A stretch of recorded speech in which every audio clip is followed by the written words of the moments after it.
the 3rd. Have an Open Meetings Act posted in the back of the room. And just go ahead with the, I'll call the roll. Emerson? Yes. Hudkins? Yes. Wilchin? Yes. Camp? Yes. Christensen? Yes. Eskridge? Yes. Gaylor Baird? Yes. Okay, thank you. Our first item of business is the election of chair and vice chair. Any nominations? I move Do that. you want to do the minutes first, or? We should do the minutes first, I guess. Thank you.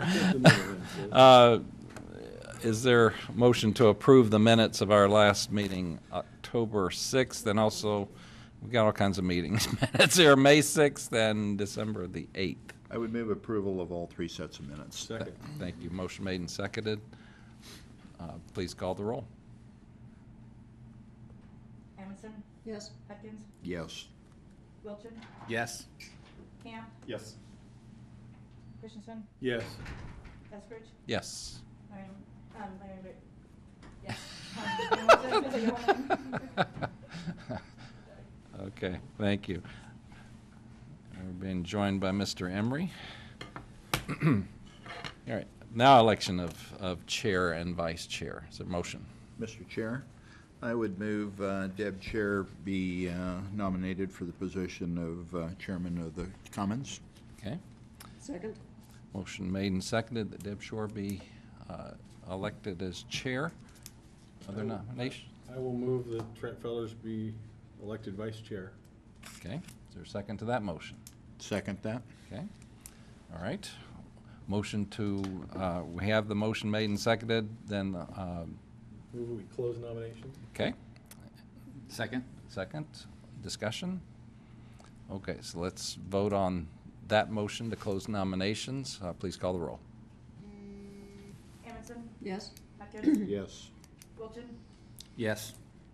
Camp? Yes. Christensen? Yes. Emery? Yes. Eskridge? Yes. Fowler? I'm sorry. He's not here, sorry about that. One more. Oh, Gaylor Baird? Yes. LGB. All right.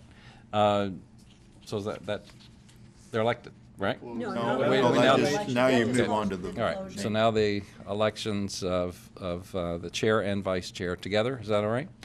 Okay, all right. Were they a little shy about being here and having their vote taken today? Well, they thought it'd help, but we're going to make them go to work anyhow. Yeah, it's the penalty I don't for think they missing. consulted. I think they were, it's just our way of punishing them for not Punish being them for here. not being Yeah. here. Yeah. Don't attend, you get a point, okay. Okay, so please call the roll. This- This. Larry moved. We actually had 2 motions. Two Yes. motions.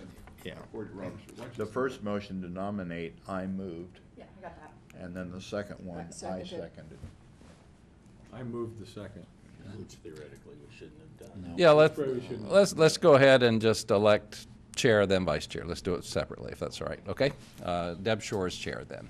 Okay, and that was Larry's moved, and you want me to second that? Yes. Okay, and now I'm calling the roll again. Mhm. Yes. Yeah. Emerson? Yes. Hudkins? Yes. Wilchin? Yes. Camp? Yes. Christensen? Yes. Emery? Yes. Eskridge? Yes. Gaylor Baird? Yes. All right, cool. Then vice chair is Trent Fellers, and that was moved by Roy and seconded by Todd. Okay? Call the roll. Emerson? Yes. Hudkins? Yes. Wilchin? Yes. Camp? Yes. Christensen? Yes. Emery? Yes. Eskridge? Yes. Gaylor Baird? Yes. Okay, Motion passes. thank you. Since neither one of our people we just elected is here, I'll just continue on in this role. And we have a meeting schedule, and as you know, those who have served on council and the board know that this is always in flux. It's if we don't need to meet, we don't meet. If we have issues that come up in the meantime and we do need to meet quickly, we will do that. So, but this is just the suggested schedule that we would have that's presented for us. Okay? Any discussion on that? like to meet more frequently, less frequently? About right. Is this about right? Okay, all right. Does it matter, the next one's the day before the general election? Does it really matter? No? I'll leave it up to the city, I guess. Yeah, all right.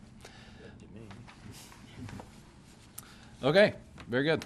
Well, the main item on the menu today is a report from the Weed Control Office to hear about what's going on with something we don't have to think a whole lot about this time of year.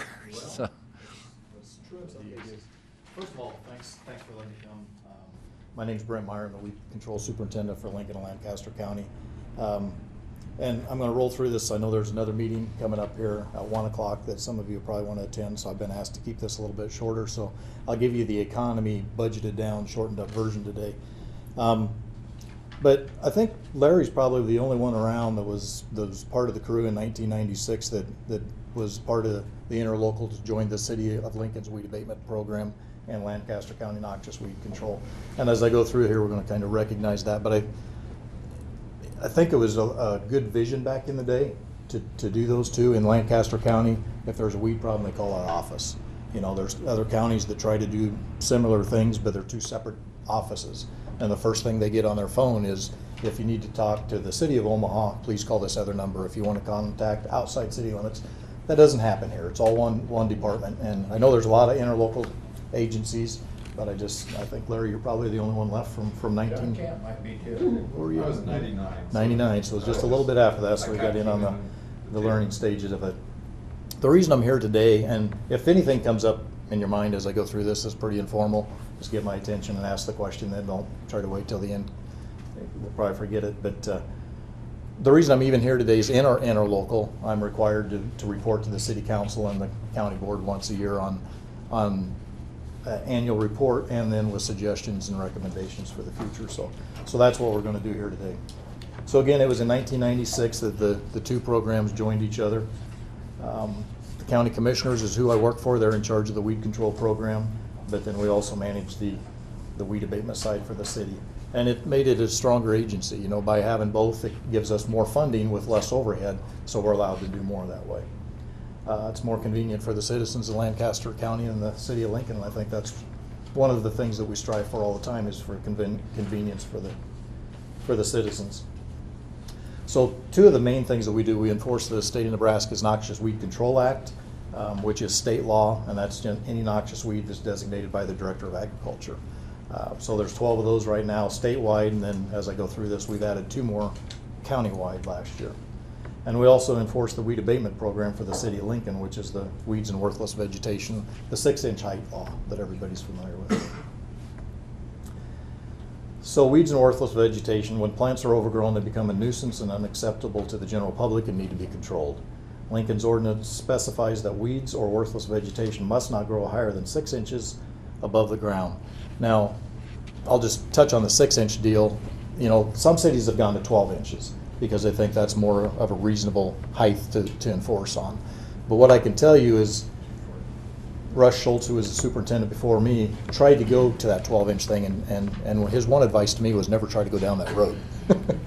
Because people were upset. They want to keep it at 6. Because if you're at 6, you're probably going to let it go to 9 or 12 anyway.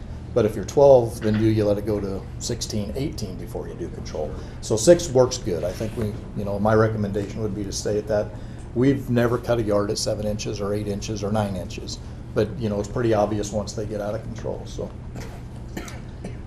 what are weeds and worthless vegetation? This is something that we get asked that all the time. The code considers uncontrolled or uncultivated growth of weeds, brush, vines, grasses, or other vegetation which offers rodent harborage or vector, so if rodents can hide in it or move around in it, contribute to noxious pollens to the atmosphere, or unreasonably interfere with the use and enjoyment of abutting public or private property, so it's a safety and health hazard. So why do we want to control those? And I'll kind of give you a definition of what we tell people when they ask us, what's weeds and worthless vegetation. But they're heavy users of soil moisture. They crowd out desirable plants. They reduce property values. They become a misdemeanor law violation if not controlled. They're unsightly, that's probably the main reason people call us. They attract pests, which is pretty evident. They can cause health problems, especially with asthma people, and that type of thing. And they're a definite fire hazard until we got this last snow. I've got a picture of a natural yard that is a definite fire hazard without moisture on the ground. You know, if somebody gets a spark or a match out in that yard, it's going right to the house, and it's going to be a big fire going toward that house instead of a small fire in a maintained yard. Most of our weeds are aggressive spreaders, and they adversely affect the appearance of our neighborhoods. A lot of people call and say, well, it's my property, why can't I do with it what I want to do on it? Well, you could if you probably lived out in the county in the rural areas, because we don't have a lot of height ordinances. But in the city, everybody needs to get along, you know, and we have these ordinances so people can enjoy living in the city next to each other. So who's responsible for the weed control? And I'm going to focus a lot on the city side today. But on the weed control program, it's the property owner.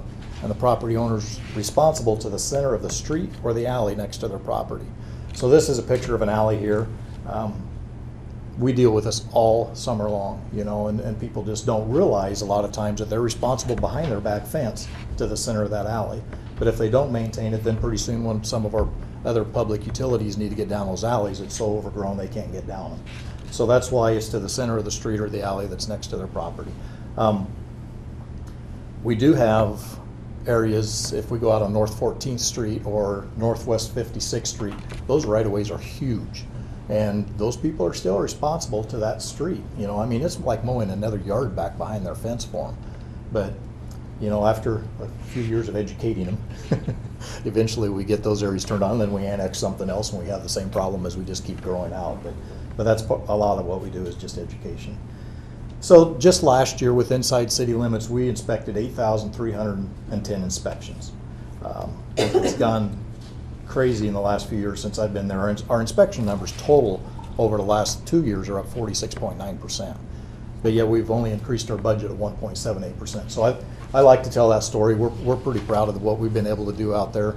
And I'll give credit to technology with IS and what we're able to do on our tablets, and to produce that kind of workload has been pretty impressive out there. But that was on 3,607 parcels, so you know we got 2.3 inspections basically per parcel before we get them closed out. And then we also deal on the noxious weeds inside the city. Now I do noxious weeds countywide, but these numbers are just inside city limits. So we did 923 inspections on 564 parcels for noxious weeds inside the city limits. So noxious weeds don't care. They're going to grow inside the city just as easily as they're going to grow out in the country, in some cases better, and way more challenging to control. So over 9,200 inspections on almost 4,200 parcels inside the city limits of Lincoln. So we keep busy. So the weed control services, so basically if they don't control the weeds, we'll send a letter. If they don't control them after that, we'll send a legal notice. If they don't control them after that, we hire a contractor and have a contractor go in and mow those. A lot of times, well, I'll wait on that because I know that slide's coming up, but we work with the PRT team, and a lot of times we're an early indicator on problem properties in the summertime. Right now, we have a $100 administrative fee. We've had that fee since 2009. Prior to that, it was $60. That's something we could look at if we think our costs are getting higher, whether we want to up that administrative fee or leave it at the $100. That would be up to you folks. When we hire our contractors, a lot of times we get complaints that the bill's too darn high. Good grief, it's $150. You know, I could have mowed it for $60. Well, you should have. You know, if you would have, we wouldn't have been there.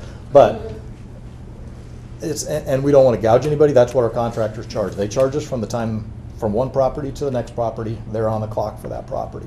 Our bids are per hour. We don't want it to be cheaper. We don't want to become a lawn service company, you know. And so most of the time they average in that $200 to $250 with our administrative fee on top of there. Yes. So when you get a complaint that triggers an inspection, Yep. Are the inspection numbers actually is it multiple inspections of the same properties then, because you're going back to see if they comply? Yeah. So at a minimum on a complaint, unless it happens to be taken care of by the time we get there, and that happens, you know, people complain over the weekend and then somebody mows it over the weekend. By the time we get there on Monday or Tuesday, it's been controlled. Then it's one inspection, we're done. But if we send a letter or a notice, and I'll just say the way I make that decision is with the history. And again, I'll go to our computer systems. I've got history on that property. With one click of a button, I can see if it's a problem property or not. If it is, I go right to the legal notice first thing, which gives them the 5 days to control it. And if they don't, we'll hire a contractor. Now, we usually wait 7 days because everything we do is on a 7-day rotation. Just keeps it simpler that way. So we don't go in on 5 days. I've never cut one on 5 days. If they're not a problem property, I'll send them a letter. And again, through technology, I can get you those numbers on how many times it's closed out on just that initial letter, and it's a lot. A lot of the times, just the letter does it. You know, it's official looking. They didn't have to sign for it. It didn't go certified, but they don't know that I can't still, because it still explains the ordinance in there. Does that answer Yeah, the and question? so if you had to kind of roughly estimate a percentage of people who are quickly deal with the problem versus, recurring chronic violations, how would you break that down? And I don't have those numbers for me, but I mean, Just rough. I see a lot of familiar names, let's put it that way. And a lot of them are developers. They're gonna do just as little as possible on that property until it's got houses on it. And then it gets to the point where the developers still own a lot of the lots out there, but now we've got people living out there, and they want those lots clean. But most of them, they know we don't mess around, and they've come to the realization, and we mow a lot of developer properties if they don't get on it. I don't turn away from them, but yes. Yeah, Brent, I have a question for you in regard to, you say you have 4,171 parcels in the city of Lincoln. Okay, I guess I'm just trying to figure out, just how big is that? What is the percentage of that to the overall number of parcels? How many parcels do we have in the city of Lincoln? How many, and I don't know. As a real estate agent, maybe I should know. Well, But I don't, but I just was wondering if No, you had and any. I would say it's a small percentage. I don't know if anybody Okay. here on the council knows how many parcels we have. And I always say, even on our noxious weed side, 99% of the people are doing the good job. Okay. I'm here for that other 2 to 5%. Okay, so it's just a very, very No, small. yeah, and it's small, and a lot of them get transitioned out. I mean, I just released a bunch of liens this morning on properties that are now getting sold, so hopefully they're cleaned up properties, but then we'll just have the whole new group that comes in next year. so. I guess I just wanted to make sure that people understood that 4,200, that's a significant number, but Yeah, it's not. I'm thinking that's. Maybe 100,000, Plus Yeah, like that, that's yeah. fine. Probably 121,310. There you are, 101,000, so you got a calculator on your phone. And then any time we do that, we immediately file a possible notice of unpaid weed assessment against the property. So we do that within 5 days. So those properties that are getting sold all summer long have a red flag against those properties. Then once a year, that's when I come before the council in December, and we levy those against the properties before the tax statements go out. So in most cases, unless the property just isn't worth the liens against it, then we get our money back on those plus the interest. And this is just trees and bushes. This is something that after 2 years ago when I met with this board, a bunch of the agencies got together, and we've kind of come up that everybody's still going to deal with trees and bushes. We kind of hope that maybe one agency would just say, trees and bushes are ours. But the way we look at it is, if we can mow over them, we'll take care of them. In this case here, this is a tree called Tree of Heaven, which is a very bad name for it because it's a very bad tree, and it's all connected by rhizomes and just spreads like crazy, and it's not going to stay on your property. In fact, some states it's noxious. But if we can mow over that, we'll mow over it. When they get a little bigger, it might be Parks and Rec with Bob Wayrick that's going to take care of them. It could be Public Works, it could be LES, depends on who's got utilities in that alley, and then we deal with some. So it still ends up multiple agencies deal with trees, and usually the phone call comes to us, and then we send it out. I know the contacts, and we just send it out to get it cleaned up. And then fallen trees, brush piles, that's not us. That usually falls under the health department. They're a rodent problem, they're a fire issue, there's just a number of things. A lot of times we have to work with the health department to get a tree issue cleaned up before we can go in and do the abatement. So it's good on the problem resolution team that we meet once a month and kind of coordinate on those efforts. And then there's a 30-inch height ordinance rule. So we call it the park strip, the area between the street and the sidewalk, or the right-of-way area that the city has there. It can only be 30 inches tall from the height of the curb. So if the curb's down and your sidewalk's way up here, it's still 30 inches from the height of the curb. And Greg Topol with Public Works is my contact on that. Greg takes care of those things. If it's weedy vegetation, we'll take care of it. But if it's planted vegetation, a rose bush, something that's, in this case here, there's a school crossing sign there. We sure don't want the kid to get hit in a crosswalk because somebody couldn't see on the right-of-way area. And then there's the sight distance, the triangle things on the corner. So that we get involved in a lot of different issues. But most of the time, we field that call to start with and then work with the other agencies to correct it. Natural yards, is that allowed? Yeah. In fact, this yard was given an award for being an environmentally friendly yard. Makes it tough on us, but, and in this case, I've met with this lady. She's brought her list in of everything she's planted in her yard to me. She's maintained the 30-inch high dorns on the curb. She keeps the weeds out, that's the thing, and it is flowers, it's planted vegetation. She just likes it all over the entire yard, which, until somebody tells me different, I've got to let that go as long as the ragweed isn't in there and other weeds that are causing, problems with pollen and that kind of thing. Some people like to eat the root off of lamb's quarter or the leaves off lamb's quarter. So, we've got to respect that. And what I tell people, it's got to be maintained. If you didn't plant it there, you're not managing it, then it's worthless vegetation. If you're managing it and you did plant it there, then we'll work with you on it. A lot of times we'll ask them, you can have your lamb's quarter, which is a weed in the ag industry, but you need to put that in a garden spot area. You can't just let your yard grow up and then call it a vegetable garden or whatever they have. So we get a lot of unique situations. And I mentioned the PRT team in the summertime. It's very possible that we're the first line of somebody finding out that there's a problem on this property, and it's foreclosures usually. We're out there and somebody took care of this yard forever, and then all of a sudden the bank took over. They haven't quite taken over yet, but the landowner's out and the yard's the first sign that there's something going wrong on that property. So then we relay the information on, and typically there's other people that are going to have problems with it. A lot of times we've got to work with other departments to get fences picked up, tires cleaned out before we can even do an abatement on the property. So this is kind of where we get into them. They're usually pretty overgrown by the time our contractors get there. People wonder why the contractors charge $150 or $200. It's pretty brutal. I've been out there on those things, and usually this one's easy if they're on mowers. Usually they got this big old string trimmer looking thing with a cable on it that's on wheels that they just go in there and start, because they don't know what they're going to hit. They don't know what other stuff is in that yard. You can't even see it. So last year we enforced in the city on 299 properties, and then 2 noxious weed violations, which were both on Japanese knotweed inside city limits. But and the report I handed out, the other one on the monthly report, there's got a lot of those numbers in that. But the fun side of my job, and I'm a self-proclaimed weed nerd. I mean, there's no doubt about it. It gets in my blood once in a while. But the fun part for me is the education. To be able to educate the youth, even to educate a landowner. To get them to see turn the corner. So to say. This is UNL's plant pathology class with Professor Tom Powers at UNL. They come out, we go tromping around in some Phragmites once a year, and he's a real hands-on instructor. He'll get them down there and walk right through there to show them why we got to take care of Phragmites even in our city wetlands, because there's wildlife that depends on that little wetland area. And if we let it just grow up in Phragmites or any other noxious weeds, that wildlife's going to go away. The insects, the wildlife, whatever depended on that before will end up leaving. So a lot of people say, oh, what the heck, it's just an old ditch out there. Well, something was living in that ditch. We aren't going to make any more wetlands. This is pretty valued territory, and what we've got to protect. So to educate, we do just a ton of education. These are some of our outreach on the billboard in the upper right there.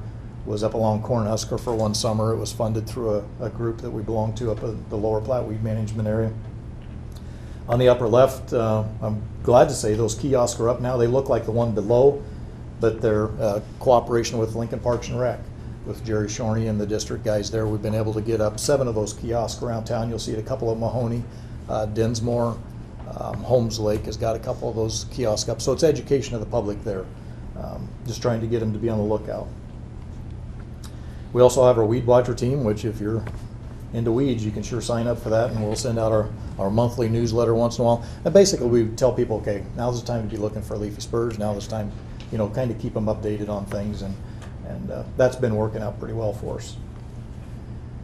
And then challenges, boy, I could sure go out in the country and control a lot of these noxious weeds easier than I could in the city of Lincoln. And this was my first gig as a city superintendent. Before pretty much in Knuckles County or with the state of Nebraska, I deal in rural areas. But and you're upper right on the screen again there. We've got 27th Street there. We've got a park on one side, and we've got manicured lawns on the other. But we need to take care of that patch of Phragmites in there. And we were able to send ground crews in and do a really nice job on that.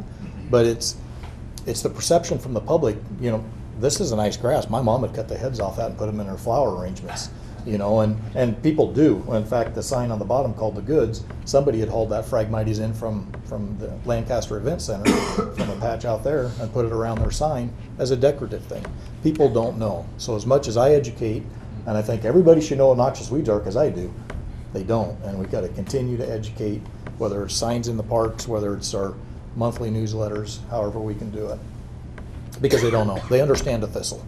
A thistle's going to poke you and they don't like it and it's bad. But this tall grass, they don't think it's so bad. I can tell you Phragmites is the only noxious weed that the state legislature put $4 million in to start control efforts on the Platte and the Republican River. That's how serious this problem is. Those flood waters that came down out of Colorado a couple years ago would not have gone down the Platte River if we hadn't been maintaining Phragmites on that river system since 2007. So it's a good story that nobody ever going to hear. I'm all about what you don't see. If we can get rid of these weeds and nobody ever hears about them, then I've done my job. So, but don't cut my budget on that, because Talk a I still little bit need. more about Phragmites. Phragmites is a. Why is it a problem? Why it is a problem? Yeah, well, for one thing, it just spreads rapidly. Okay. It's a 10, 12-foot tall grass. I don't know if I got pictures on the Platte River system or not. This is some out in Fallbrook there. But what it'll do is it just keeps encroaching. And I've got a weed ID presentation. But you can see the original bank, and then you can see like the first year growth of Phragmites. And then the second year, you'll see the next year's growth. And the third year, well, pretty soon the Platte River's channelized, instead of this wide flowing thing. And eventually it closes off, and you can't push water through 12-foot tall grass. It's kind of like a little run on the garden hose across your lawn. It's hard to get the water to go through there. Well, and there was federal funds also involved. There's been a in the ton. abatement out in North Platte because of the water usage issue. That Yeah. it was Okay. because of the habitat. There was some Yep. Fish and Wildlife Service definitely Been was great partners. very concerned about the Phragmites in the Platte and the lower. Phragmites and the salt cedar are tremendous users of water. We're trying to tell people not to water their lawns and everything like that, and then this is something that just sops it up. Very inefficient. Okay. And that's a good point that you made too. On that original $4 million is turned into over 18 million cash funds from other groups like Fish and Wildlife or Pheasants Forever, Ducks Unlimited. Yeah, NRDs. So, and then that's not the matching funds. You start putting matching funds and times into that. But if we walk away from it now, it goes right back to where it was. And so we continually are trying to explore through the legislature on long-term sustainable funding instead of grant funds on one-year deals. So as nice as it looks out there, it's green, everything's good, it's not good. And we've been pretty aggressive. I credit this county board for being aggressive before I got here, and we continue to be aggressive in educating the landowners on why all of these are a problem, especially some of those. So there's just more challenges there on the screen. We got Phragmites in Fallbrook. We've actually put a helicopter over those patches spraying them. The helicopters are really accurate, but a lot of times in the city they just won't spray certain areas just because of the fear, the liability. Maybe there's power lines there. But the helicopter that we use is they put out 15 gallons to the acre versus the 1 to 1.5 gallons that a regular crop duster puts out. So it's like a sheet coming out of there. So it's really an accurate process when they do it. We flew Salt Creek right through the city last year, sprayed everything on there, sprayed Oak Creek going out of the city up to Raymond on all the patches there. Not one complaint. So Purple Loosestrife again was sold as an ornamental through our nursery associations before it was put on the noxious weed list. I don't blame people for loving this plant because it flowers for almost all summer long. That's also what makes it an aggressive invader in the wetlands. When it gets into the wetland areas, it continues to spread seed all summer. And I try to, well, I don't try to, I talk about how bad things are sometimes, but I forget to tell the stories of our successes and how good we've done. When Purple Loosestrife was put on the noxious weed list in 2001, we had 490 locations found in the city of Lincoln at that time. And a lot of those just in residential areas because it was sold as an ornamental. There were some programs put together, the nursery associations and those type of people did a buyback program where people could bring in their Purple Loosestrife plant and exchange it for a different plant, and that helped out a lot. But you can see we're reporting 33 numbers last year. Those are hard to see on there, but 33 sites in the county last year. So, you know, that's a success. And we talk, my business is about early detection and rapid response. And what that means is find the plant early, attack it early, and, you know, people will never know it was ever a potential problem. And I think we did that with Purple Loosestrife on this end of the state. Now, if you go out to Grand Island in the middle of the summer and the river looks purple to you, that's not a good thing. Because that's kind of the epicenter when you get from Grand Island, go to Kearney and out that way. Salt cedar, again, Larry mentioned how big a water user this is. Reports up to 200 gallons of water per day per tree. You know, and I think that would be more in the Texas salt cedars where they don't die back and become shrubs like what we get here. They actually get tree looking because they don't die back every winter. Not a great looking plant, but it was sold as an ornamental, and again, people do have to take it out. And people, once we explain things to them and explain the environmental hazards that they can cause there, they've been really good about taking them out. Canada thistle, I'm sure most anybody that's farmed has thought of Canada thistle as a row crop problem. Where I see it in this county is I'll find it at a doctor's office or at a daycare because it's coming in with a nursery stock. Somebody bought a tree at a nursery farm and brought it in, and then pretty soon the Canada thistle spread out from this tree or this bush. So there's all kinds of challenges that we face that are a little different when you get into an urban area versus the rural area. Canada thistles are a very difficult thistle to control, way worse than a musk thistle. So it's something that we continue to look at. I'll get a weed superintendent from outstate Nebraska come to the doctor in Lincoln, and they go, "Hey, you guys got Canada thistle in this doctor's office." Why? Shouldn't be there. Another success story, I think, is knotweed.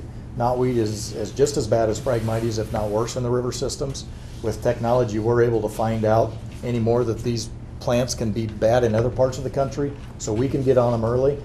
We put knotweed on the noxious weed list when I think there was probably less than maybe 30 locations known in Nebraska, but just because of the potential hazards and dangers we knew of this plant, we were able to get the Director of Agriculture to sign off on it, put it on there. The upper left is on Dead Man's Run right at 56th Street.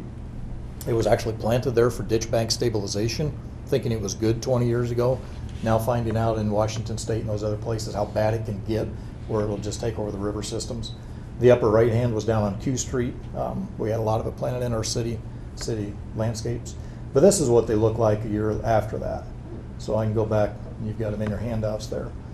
So I think, you know, we've had success on those spots. Now your spots downtown along the street are now wood chips instead of green vegetation. But to me, that's good, because here's what I find when I go back down there yet today is I'll find knotweed still coming up in the cracks, still fighting through there, and it's persistence, because if it's deep root system that's going to keep coming. Now people say, well, it's in the city, what's it going to hurt? Well, the seeds go somewhere. You know, we've got Salt Creek and we've got Oak Creek and we've got all these sloughs and Antelope Creek. You know, we don't want those things full of this type of vegetation, because we're way further ahead taking care of it in that little area alongside the street than once we get a full drainage system full of it. So again, early detection, rapid response. Leafy spurge, even the old rural weeds like it in the city. This is, you know, you can see the golden arches right down there on O Street. We've got leafy spurge growing there.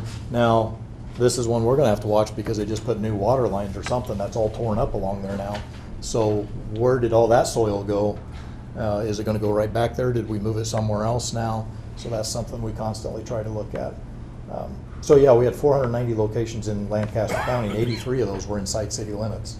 So almost 17% of our inspections. Now the acres aren't very big because they're little spots, but we do find leafy spurge around the city quite often. Everybody's familiar with the musk thistle, I think, but the surprising thing when I put the numbers together is we had 43% of our inspections were inside city limits. That's pretty big. Now, we might have had 20 acres in those 43 inspections, where the other couple hundred that were outside city limits might be thousands and thousands of acres.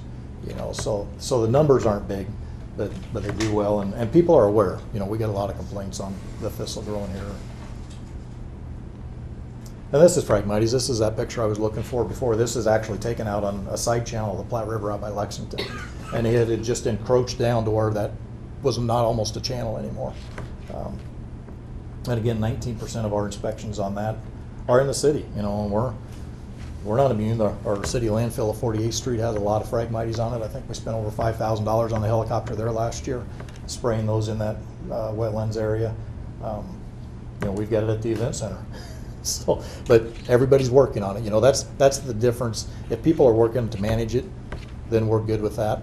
If people are turning a blind eye to it, then that's when we get involved a little more aggressively.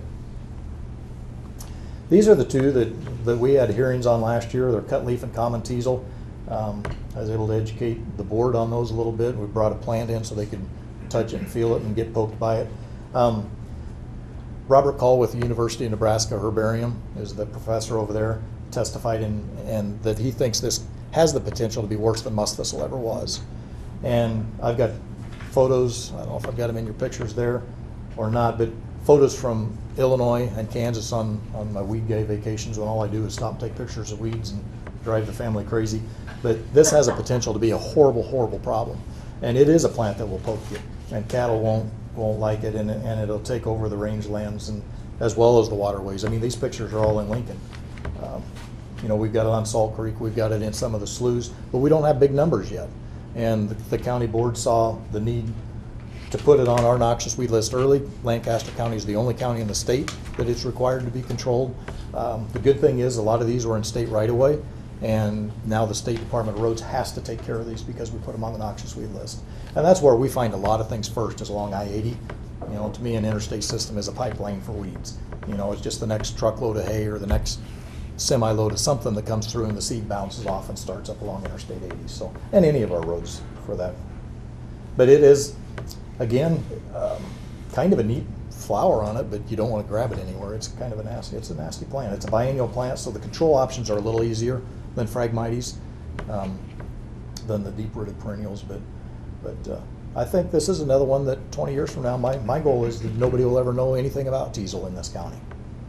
So what are the control measures for this biennial plant? For this one, basically like a musk thistle, spray in the fall because it's just a small rosette in the fall, and you know, your 2,4-D Vanvilles, I mean, any of your pasture and rangeland chemicals will work on it. Same type of recommendations as musk thistle. Okay, spray in the fall. Yep. So, but sprayed in the fall. You know, that's the key on a biennial plant because it's taking down nutrients to store them for the winter time. So what will be next? We're getting wrapped up here. 3 out of our last 5 noxious weeds were actually sold as ornamentals. So we continually look at the ornamental market. We just did and it mentioned it here, you know, our inspectors are always looking for something out of place. So yellow toad flax, we have some in this county. Will it be bad? I don't know. We're watching it. Sulfur cinquefoil, the first time I heard about it was at a conference up in Canada. We've got some in this part of the state. Will it be bad? I don't know, but we're keeping an eye on it. And what I say is we're tracking it every year on the acres of infestation. St. John's wort, you know, is being sold as a medical deal, but is that a bad end of row crop situation? Did you have a question? Nope. Giant reed, and I've got some picture of that coming up here. That makes Phragmites look like the little cousin. Yellow flag iris. Just did a big project out at agate fossil beds out in the western part of the state on this. We have it growing at the governor's mansion. So there's always things that were sold as ornamentals, but in the wrong environment have escaped, you know, to become a problem. Yellow floating heart's another one that's been found up in Omaha, and garlic mustard we're starting to see in a lot in our city parks. So I'm working with the Parks Department on those, and that can become a problem. This is giant reed. You know, Phragmites is 10, 12 foot tall. This stuff, I've got one hanging in my office, is 20 foot tall. So it's always interesting, you know, well, how does it get there? You know, pathways, how did this thing get here? Well, the one came in from San Diego from their grandmother's house. You know, the one people were in southern Kansas and saw it growing on a creek, so they brought it in. So it's the pathways on, you know, I'm like, don't do that. Don't bring them back here. We don't want this stuff here. But it will spread the same way in our river systems. The problem is it's twice as big. The weakness of this plant is it doesn't produce viable seed. So we're just dealing with the plant parts that can spread it. So I think we can keep ahead of this one. Everybody I'm proud to say all these infestations are gone now. You know, everybody's just willing to take them out once we explain the problems to them. Chinese fleece vine, we're keep an eye on this one. This is a close cousin to the other knotweeds that are on our noxious list. This is yellow floating heart up in Benson Park in Omaha. This will just take over lakes, you know. Unfortunately, that's gone now. So we're always keeping an eye out for what might be next. You know, if we can get rid of yellow floating heart and you guys never hear it again from today, that's a win for us. So each year I'm asked to bring recommendations. You know, we've looked at a fee structure for repeat offenders. The Douglas County weed superintendent has done it, but they call it a fine structure. Now, a fine and a fee are different things. You guys all know that. You know, I mean, a fine is getting maybe attorneys involved and the money goes back to the schools, where the fee structure is something that we get back for administrative fee.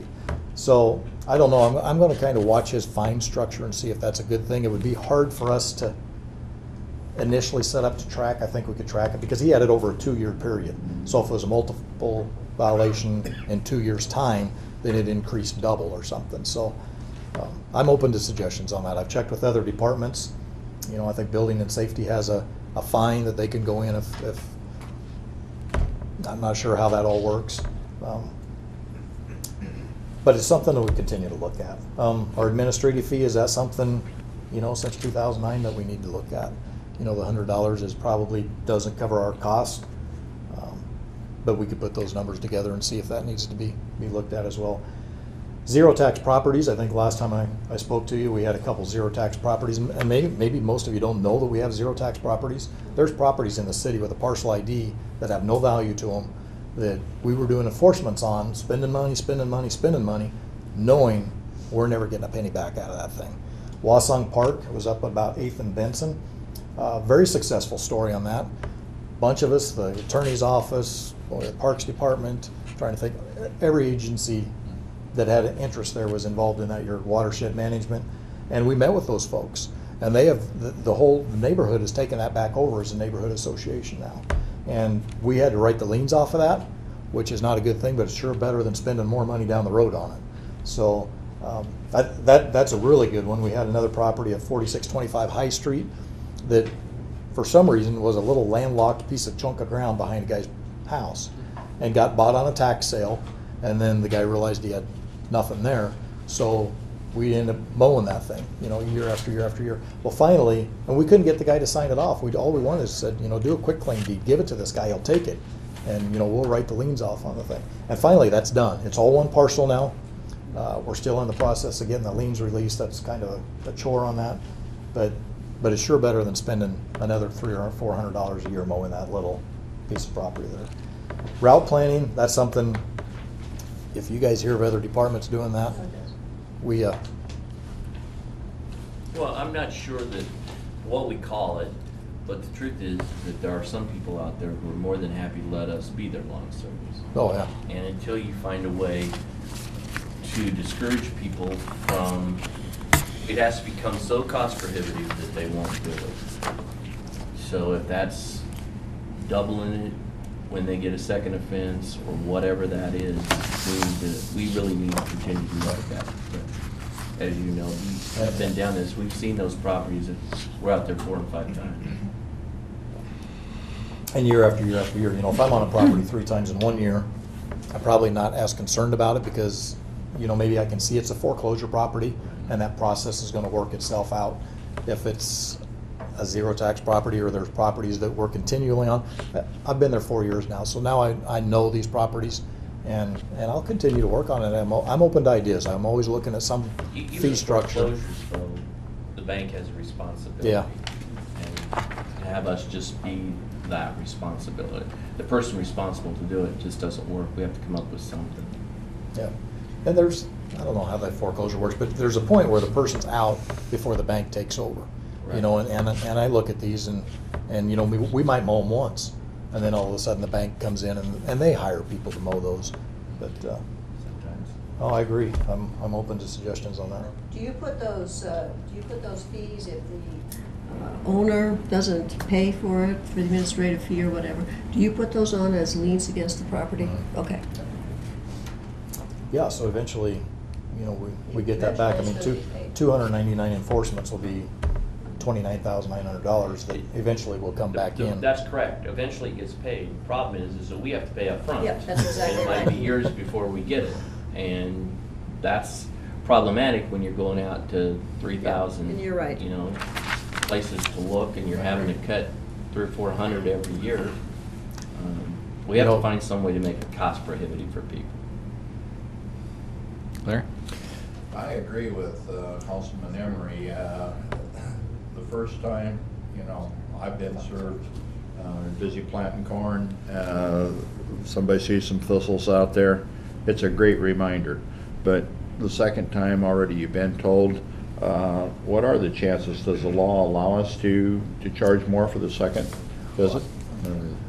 So on and so forth, because that's where the work really comes. And I like Doug's idea of let's make it a little more painful as we go along if you don't help out. Let me talk with Chris Conley at the attorney's office again on that, you know, and I kind of backed off on it because he kind of made me feel like he discouraged me on it a little bit because it is a fine at that point instead of a fee structure, and then that gets their office involved. So then I don't know if we're money ahead. I guess I'm not sure why it can't be a fee structure. The first Well, time is X, the second time is Y, and the third time is Z. I mean, that's not a fine. That doesn't mean you're not getting, we're not technically charging. We're telling you up front, this is what the fee structure is. Yes. And maybe I can ask him that if we get it put in our interlocal, that this is our fee structure and run it that direction rather than we're gonna fine you this if it happens again, type of thing. And in your defense, I mean, you guys are very good about people who may have forgotten, didn't understand about foregoing the fee, and I appreciate that.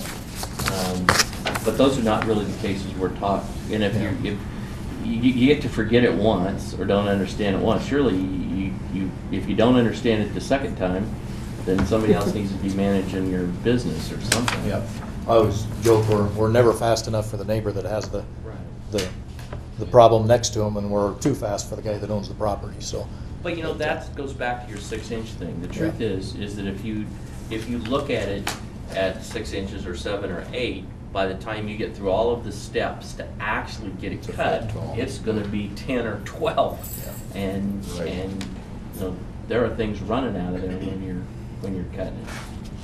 and that's an important point. You know, if I don't have a history on that property, it can run 20 days, 25 days before we get a contractor on there, and that's too long. But we didn't have that history. It won't run that long the next time. The city council a couple years ago also, I can go out and post a property now, just put a sign in the yard. So if we're getting a lot of phone calls, I put a sign out there just to try to quiet it down so people know that there's something going on with that property, you know. And we can mow that in 5 days. Legally, I can post that sign and have a contractor there on the 6th day, you know. So, you know, we get in some of these neighborhoods and when we're really getting a lot of complaints, you know, the red flag goes up like, holy smokes, what's going on up there? And we'll get up there. And so we can move the process pretty fast if it needs to be, but we try to work with people just because I don't have an unlimited budget to mow 600 yards a year, so.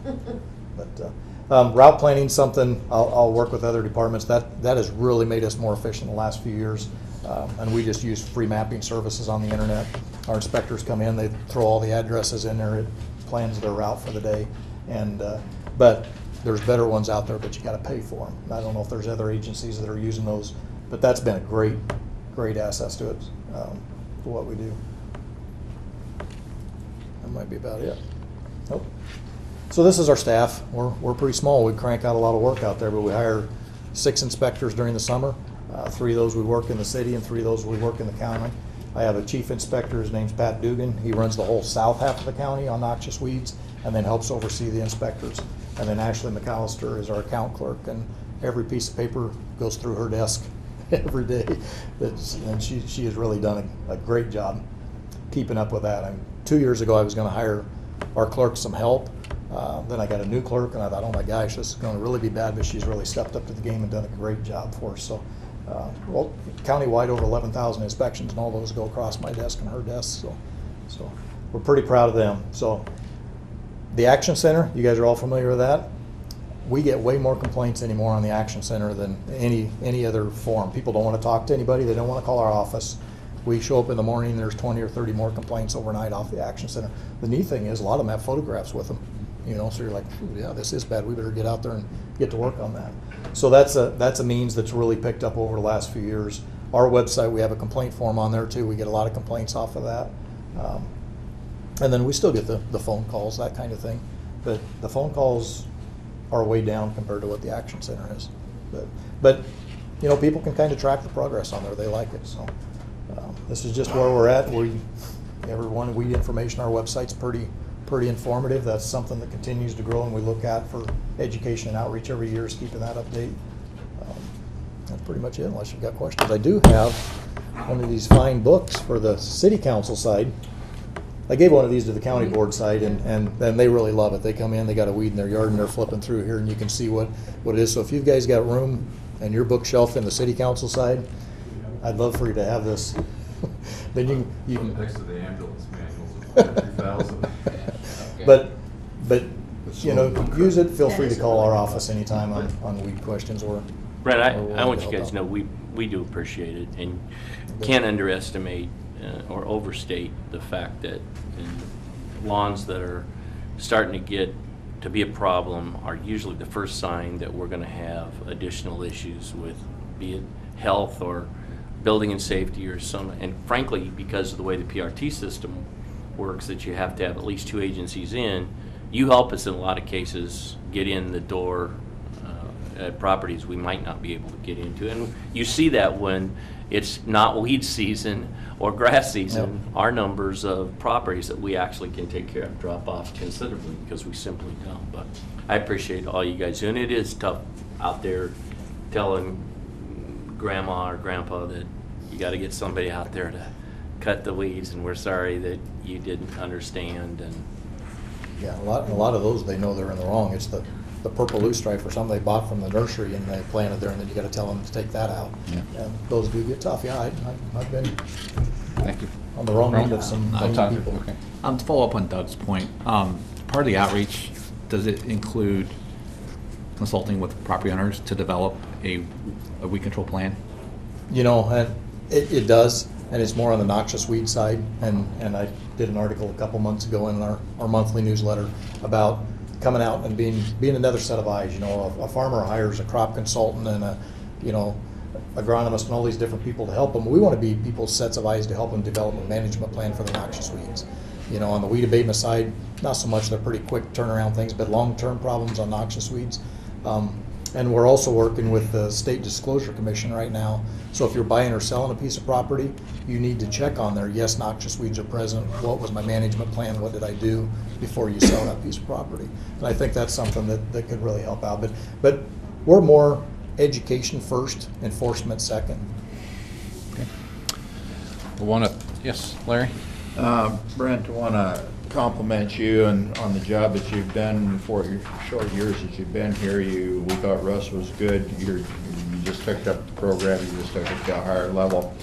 Last year during the Parade of Homes, we had a prospective couple that wanted to move to the Lincoln area, and we were out there at 98th where the new lake is on 98th and East O, and there were musk thistles growing. This person's a rural rancher from central Nebraska, and he said, "My goodness, you got musk thistles." That's the first thing, you know, because they're so cognizant of it. And called your office, and with a few days, you had them under control. In new housing developments, anytime you stir that ground, those weeds can lay there for 20 years and germinate. And how many seeds can one musk thistle produce? You know, they say easily up to 10,000. That's what I've heard, and they're as high as an aircraft filters, so that's the reason they're noxious. And that, you know, we deal with that all the time. That's one development there. And as the city just keeps moving, you know, we tear this stuff up. Well, those seeds have been there forever, and they're going to grow. And it's a transition time, you know, and it's challenging for us. Thank you, Brent. Yes. Appreciate it. I think we need to close this. Is there a motion to adjourn? Move that we adjourn. Second. Moved and seconded. Please call the roll. Yes. Hudgens? Yes. Wilchin? Yes. Ham? Yes. Christensen? Yes. Emery? yes? That's right. Yes. We're adjourned. Thanks, everybody. And Brent, thanks.